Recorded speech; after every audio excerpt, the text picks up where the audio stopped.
తెలంగాణలో రేవంత్ రెడ్డి పరిపాలన వచ్చిన తర్వాత కొన్ని పథకాలు ఇచ్చిండు. ముఖ్యంగా రేషన్ కార్డు లేని వారందరికీ కూడా రేషన్ కార్డు ఇస్తాము అని చెప్పి హామీలు ఇచ్చిండు. మరి రేషన్ కార్డులు ఎన్ని వచ్చినాయి అంటారు?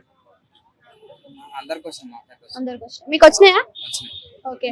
అంటే 1,00,000 రేషన్ కార్డులు ఇచ్చినాము ఇప్పటి వరకు అని అంటున్నాడు. మరి 1,00,000 రేషన్ కార్డులు అయిపోయినట్టేనా? మీరేమో అనుకుంటున్నారు? మీకు వచ్చినాయి అంటే వచ్చినాయి. ఓకే. అదే కాకుండా మనకి రేషన్ కార్డు పైననే అన్ని పథకాలు ఉన్నాయి. గృహలక్ష్మి కానీ, కరెంటు బిల్లు కానివ్వండి, సన్న బియ్యమైనా కానివ్వండి, మరి అవన్నీ కూడా మీకు సదుపాయాలు అందుతున్నాయా? ఓకే. ఇంకొకటి, రేషన్ కార్డు పైన సన్న బియ్యం ఇచ్చేది రాష్ట్ర ప్రభుత్వం అంటారా లేకపోతే కేంద్ర ప్రభుత్వం అంటారా?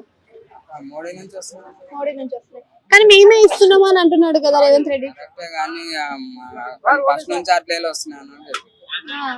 కానీ ఇక్కడ చూసుకుంటే రాష్ట్ర ప్రభుత్వం మీద చూసుకుంటే మన కేంద్ర ప్రభుత్వం ఫోటోలు కూడా పెట్టట్లేదు. మరి కేంద్ర ప్రభుత్వం ఇవ్వట్లేదు, మేమే రాష్ట్రం నుంచి ఇస్తున్నాం అని చెప్పేసి పలుసార్లు మనకి మీడియాలో కానీ అన్నిట్లో కూడా చెప్పడం జరుగుతుంది కదా.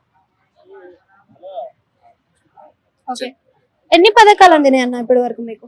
కరెంట్ బిల్ అందింది, రేషన్ కార్డు, ఇల్లు. ఓకే. ఇల్లు కూడా వచ్చిందా? అంటే గృహలక్ష్మి ఇల్లు వచ్చిందా లేకపోతే ఫ్రీ బెడ్రూమ్ ఇల్లు వచ్చిందా?